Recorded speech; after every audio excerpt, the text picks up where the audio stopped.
Alleged mob hitman Patrick Pizzuto is back on the witness stand today at the organized crime trial going on in Freehold. Phelps Hawkins reports the small courtroom was packed after Pizzuto's stunning testimony yesterday.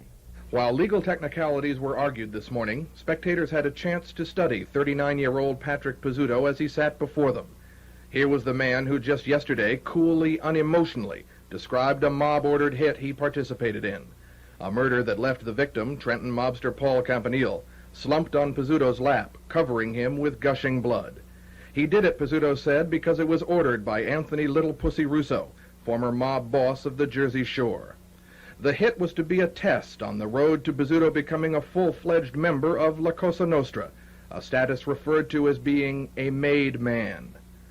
Finally, this afternoon, Chief State Prosecutor Mickey Brown questioned Pizzuto, setting the scene for the first secret recording involving Pizzuto, a meeting on April 11, 1978, at Russo's Long Branch office. The tape was dominated by general bar music, the voices of Pizzuto and Russo in the background, often impossible to hear clearly. Then, with Elvis Presley singing Love Me Tender in the foreground, came the pivotal statement by Anthony Russo. Russo speaking to Pizzuto, "When we ordered Campanile hit, the order came to me to come back and grab you, if I trusted you or no. If I don't, set it up, or have him set it up, and get the two of them. I said positively not." There it was, the specific statement that Russo and his bosses had ordered the hit. Under further questioning by Brown, Pizzuto said that Russo's positively not statement meant that Russo had stopped an order that Pizzuto also be killed.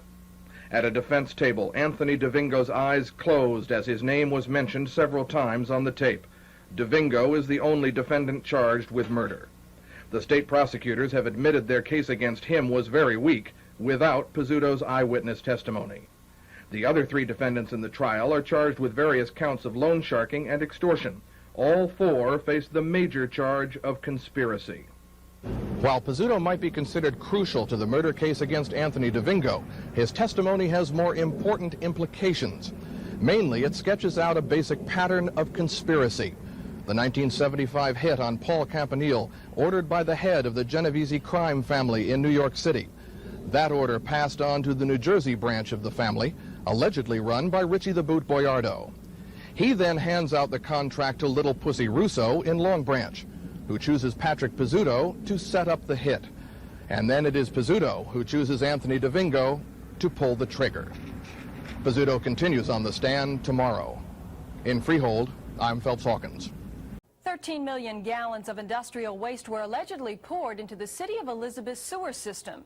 An indictment announced today by State Attorney General Erwin Kimmelman charges a former Deputy Attorney General, a reputed organized crime figure, and 4 other men in a $1.6 million scheme. Michael Aaron has the story.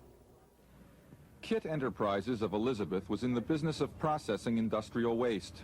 The waste was supposed to be treated in this clarifier and properly disposed of. Allegedly, however, Kit didn't always treat. Sometimes it merely disposed, right down the sewer. At its peak, Kit was taking in tens of thousands of gallons of chemical waste every day. This ledger we obtained, for example, was used by Kit to record incoming shipments. It shows the thousands of gallons that Kit took in during one random 5-day period in late 1981. Its customers were paying Kit for proper disposal, and today's indictment says Kit defrauded them. The customers included Coca-Cola, Clairol, Carter Wallace, and other major companies. The Elizabeth Police Department and the state police took special notice of Kit in 1979 when Joseph Jojo Ferrara started working here. Ferrara is a convicted gambler and former Elizabeth building inspector who, according to this state police chart, is a soldier in the DeCavalcanti crime family of Elizabeth. The acting boss of the family, according to state officials, is John Riggi of Linden, seen here exiting one of his favorite meeting places, the Airport Sheraton outside Newark. Riggi has been a target of the Kit investigation, and although he was not indicted today, New Jersey Nightly News has learned that the state will continue to press its investigation of Riggi in connection with Kit. One state official told us what happened at Kit is a typical example of a company being taken over by organized crime. The state police list as one of Riggi's associates John T. Gregorio, the former state senator and Linden mayor convicted of conspiracy this winter.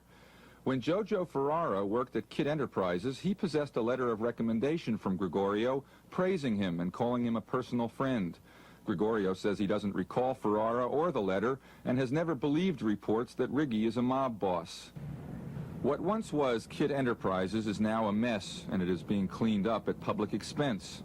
Included in today's indictment is George Gregory, a former deputy attorney general who prosecuted toxic waste cases for the state before he became a vice president at Kit. In Newark, I'm Michael Aaron. Final arguments came today in the trial of 3 former officers of the Chemical Control Corporation.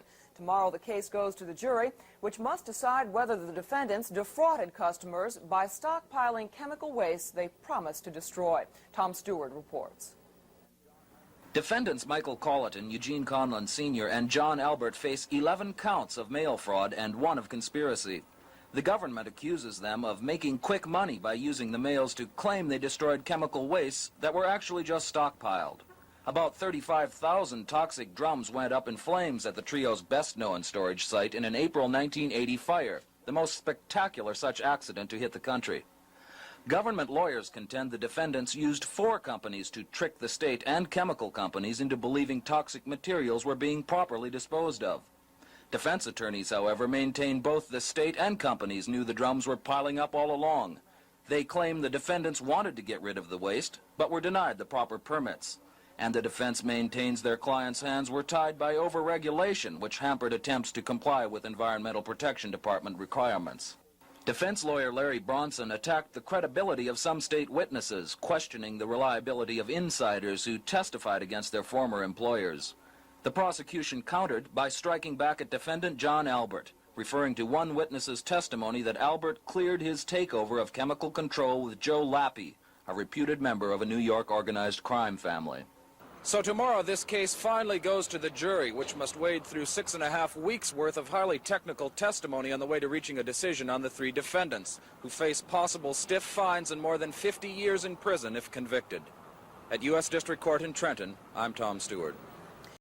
Back here, the U.S. government took an enormous swat at organized crime today. The entire leadership of the infamous Colombo crime family was indicted in New York City.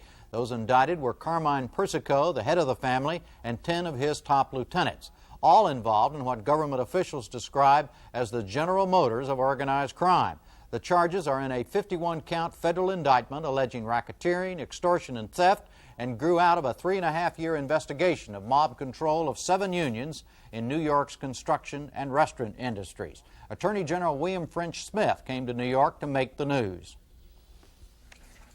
The case is unique because it reveals an organized crime family's deep infiltration into major portions of this city's economy.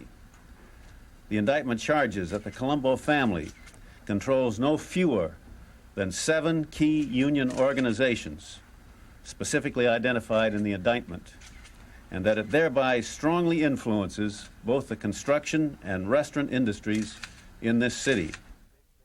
Eugene Botha Sr., convicted of labor racketeering charges, refused to answer any questions today before the Casino Control Commission. Rita Shade reports.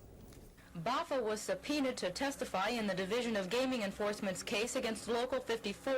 The division is attempting to prove that the union representing 10,000 hotel and restaurant workers in the casinos is controlled by organized crime.